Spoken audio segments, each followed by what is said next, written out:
FI An Introspective History. February 9th, 2020. One of the first websites I ever looked at back in 1998 was the retiree early homepage. At the time, .com fever had hit. Of course I needed a .com too, but I wouldn't get around to building one till 2006. Another site, Ratter's Forum, was online well before 2006. I used to follow a lot of the threads there. One major item at the old FIRE forum discussion was the weirdness, randomness, and hypocrisy of Megacorp and their iron-ass subordinates. In the old days, before online forums, people turned to TV, nightclubs, and maybe university libraries to escape Megacorp and their JBTs. Sometime after 2001, even with the .com implosion and outsourcing, many people turned to their personal finances for escape from the rat race. Sure, MLM was there. No money down real estate was there, Rich Dad.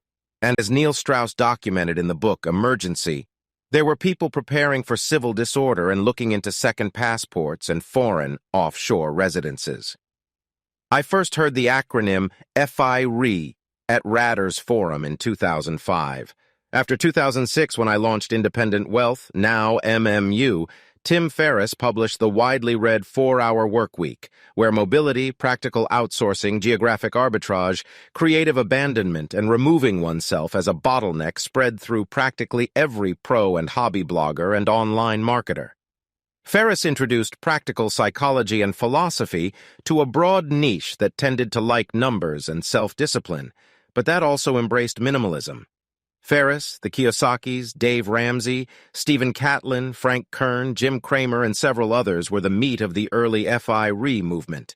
These days, the wet nurses demand index funds only, presumably so everyone gets the same results. Long before the .com era and the two financial busts that followed, there was your money or your life, 6 months off, and cashing in on the American dream. These books talked serious frugality and cool stuff like relocating overseas as a perpetual traveler, or PT, and living on $1.50 per day. The financial crisis of 2008 seemed to shake out a lot of gurus of all types, not to mention people who wanted to RE, not just those strictly FIRE. The Kiyosakis seemed to emerge stronger. Minimalism was in. Low-cost, passive index investing was in. Some of the traditional AstroTurf stuff was rejected.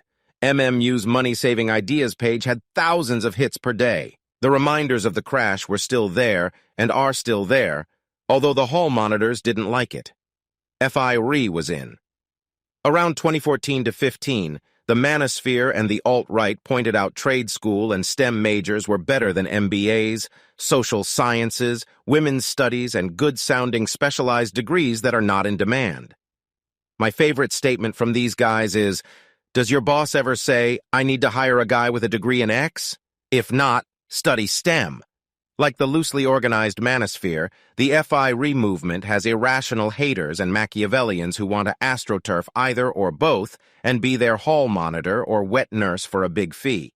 All those mentioned in this article and their fans know what I mean. Even in personal finance and related business and casual hobbying and discussion, there are people from the polar ice caps who want to water down the tea, extract value, much different from adding value, and making doctrine palatable to the CEOs of the Megacorp and their iron-assed, brown-nosed subordinates and volunteers who caused the 08 crash and, fairly or not, drive us into the FIRE camp in the first place.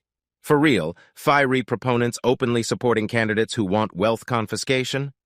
It appears a bubble has been created in FIRE. AstroTurfers will someday say, "FIRE is old."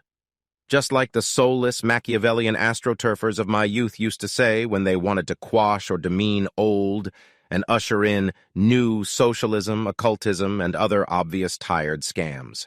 The original FIRE crowd was semi-rebellious and not looking for the hall monitor to ask for permission to pee.